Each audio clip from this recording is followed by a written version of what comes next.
कराची के मुख्तलिफ इलाकों में वक्फे से बारिश। गुलशन हदीद, गुलिस्तान जौहर, गुलशन इकबाल और स्टील टाउन में मूसलाधार बारिश। Federal B area, North Karachi, Surjani town, Gulzar Hijri समेत दीगर इलाकों में भी बादल बरसे।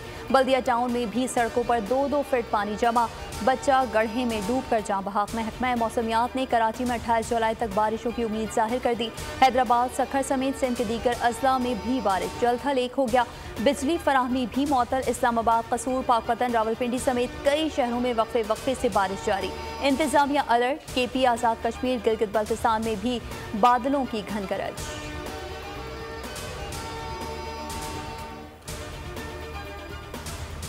मेयर कराची बैरिस्टर मुर्तज़ा वहाब का रात गए कराची जिला वस्ती का दौरा। मेयर कराची ने नागन चौरंगी, UP मोड़, सलीम सेंटर, पावर हाउस चौरंगी और मुल्हिका इलाकों का जायजा लिया। मुर्तज़ा वहाब ने शादमान नाले और UP नाले का भी जायजा लिया। कहा कि नागन चौरंगी और UP मोड़ के कुछ इलाकों में बारिश का पानी है, ताहम निकासी की जा रही है। कोशिश है बारिश के दौरान कहीं भी पानी जमा ना हो। हम तनकीद नहीं, काम पर यकीन रखते हैं। तस्वीर शेयर करने वाले अब गायब हैं।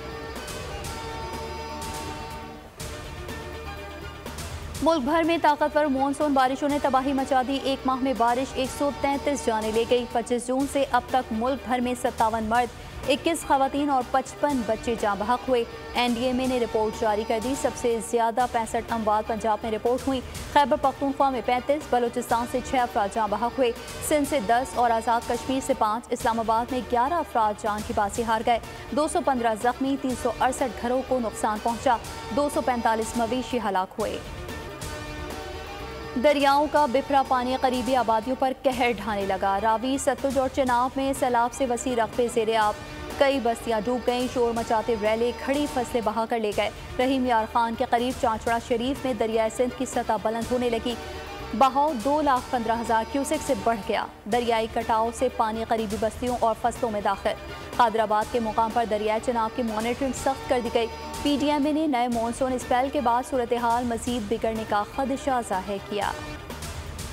और दुनिया की कोई ताकत पाकिस्तान की तरक्की करने से नहीं रोक सकती। फौज अवाम से है और अवाम फौज से।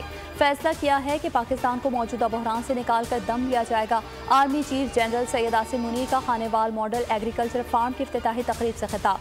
ISPR के मुताबिक सिपा सालार ने कहा, पाकिस्तानियों ने भिखारी का कचकोल बाहर उठाकर फेंकना है। पाकिस्तान में ज़र इनकलाब आकर रहेगा। ऐसे जदीद फार्म्स बनाएंगे जिससे छोटे किसान को फायदा होगा।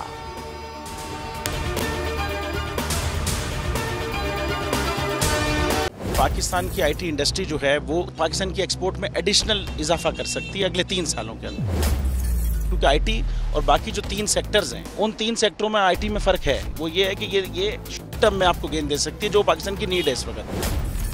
IT को तो पहले भी, इससे पहले वाली हुकूमतें और इससे पहले भी लोग डिफाइन करते आए कि जी यार IT से बहुत चेंज आ जाएगा। क्या वो इम्पैक्ट हुआ IT इंडस्ट्री के ऊपर जो हम समझते थे और चाहते थे?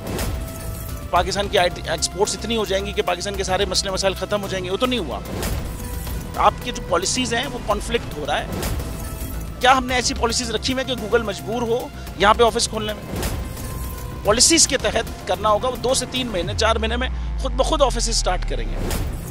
जो आपके मुल्क का IT का एंटरप्रेन्योर है, $100 मिलियन तो वो बाहरी अकाउंट रोक लेता है। आप उसको मोटिवेट करके उसको फिर फोकस करें, उस पर इंसेंटिव करें, वो आपको 100 आएगा तो आपका 5 टाइम्स इंक्रीज हो जाएगी फौरन। टेक्सटाइल में हम क्या करते हैं, हम उठाते हैं बाहर के किसी ब्रांड के लिए टी-शर्ट यहाँ बनाते हैं, उसको दे देते हैं। लेकिन अब IT के बाद अगर आप अपना ब्रांड बना के लोगों वहाँ पे बेचेंगे, चाहे B2B बेचें चाहे B2C बेचें, पॉसिबल है। पाकिस्तान की जो एक्सपोर्ट में ये $30 अरब से ज़्यादा का इजाफा इससे हो जाना खाली यार। गवर्नमेंट के फंडों से इदारे बनाकर और उनके थ्रू कोई रेवोल्यूशन आ जाएगा, सवाल ही नहीं है। तो आपने इंतखाब सही कर लिया है, अब आगे चीज़ सही करनी है। बस आप सही डायरेक्शन में सही चीज़ होगी इंशाल्लाह। मैं समझता हूँ $50 अरब तक की IT एक्सपोर्ट में कंट्रीब्यूट कर सकता है पाकिस्तान। सब्सक्राइब करें और बेल दबाएं ताकि कोई खबर रह न जाए।